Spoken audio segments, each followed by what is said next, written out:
Энэ сайхан өдрийн мэндэ ерөөлийн суугтай хамт байгаад баярлалаа. 2 дугаар Коринт 4:7 дээр хүчний давамгаал нь биднийх бишээ харин Бурханых гэдгийг харуулахын тулд бид энэхүү эрдэнсийг шавар савнуудад тээдгээ.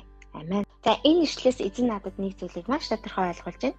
Тэр нь юу вэ гэхээр би бол түүний гараар бүтээгдсэн түүний шавар савнуудынх нь л нэг юм аа. Харин энэ шавар савнд эзнээс ирдэг тэр эрдэнсийг би тээдгээ. Тэг хэрүү би хүчтэй байх юм бол би сайн байхаваас түүнээс ирсэн тэр эрдэнсийг бусад хуваалцахаваас энэ бол надаас биш юм аа. Харин энэ хүчний давамгаал нь Бурханых гэдгийг харуулахын тулд энэ эдгээр эрдэнсийг шавар савнуудад тээдгээ гэж бичсэн. Надад эндээс эзэн надад ингэж хэлж байна л да. Энэ ойлголтыг хизээж битгий мартаарай. Байнга санаж яваарай.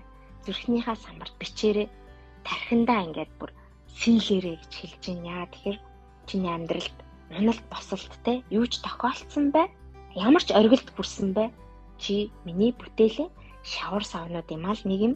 Харин чиний дотор би өөрийн эрдэнсээ хийсэн тэр эрдэнсийг харин чи тээж явж байгаа.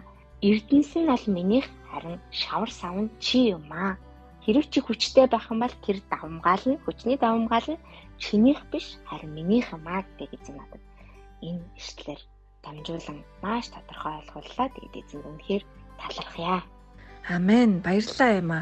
За би 4-р бүлгээс ойлгосон зүйлээ хуваалцъя. Итгэлээр амьдрах гэсэн дэд гарчигта 16 дугаар ишлэл дээрээс тиймээс бид зүрх алддаггүй. Хэдийгээр гаднах хүн маань ялцарч байгаа ч доторх нь өдрөөс өдөрт шинжлэгдэж байна. Амен. За энэ ишлэл дээр гарч байгаа ачлан итгэлээр амьдрахад хэдийгээр махан би өдөр ирэх тусам ингэж муудаж, ялзарч, үрчиж тэр зүг рүүгээ явж байгаа ч гэсэн эсрэгээрээ бидний сүнслэг байдал өдрөөс өдөрт шинжлэгддэг гэж хэлж байна. Сүнслэг байдал дотор бол ямар ч тийм хөгшрөн гэсэн зүйл ерөөсөө байхгүй. Сүнслэг байдал итгэл дотроо байхад бол сүнслэг байдал өдөр ирэх тусам шинжлэгдээд сайжирна гэж хэлж байна. Амен. Тэгээ энийг уншсан чинь миний эргэн тойрны найзууд ингээл хэлдэг л дээ. Одоо би 30 гараа явж байгаа. Тэгээд эргэн тойрны найзууд минь хүмүүс ингээл нас ахаад өстой муухай байна. Өстой чаддаг зүйлээ чадхаа болж гин, өвддөггүй байсан өвдөж гин гэд маш олон тийм асуудлуудаа ярьдаг. Тэгээ тэрийг сонсохоор заримдаа ингээл хөгшрөн гэхээр нас ахина гэхээр ингээл амар хэцүү төвхтөө санагддаг л та. Тэгээ өнөөдөр энэ ишлийг уншсан чинь хэдийгээр миний бие махан бие ингээд ялцарч муудах ч гэсэн миний сүнс хүчрэг байх юм биш үү?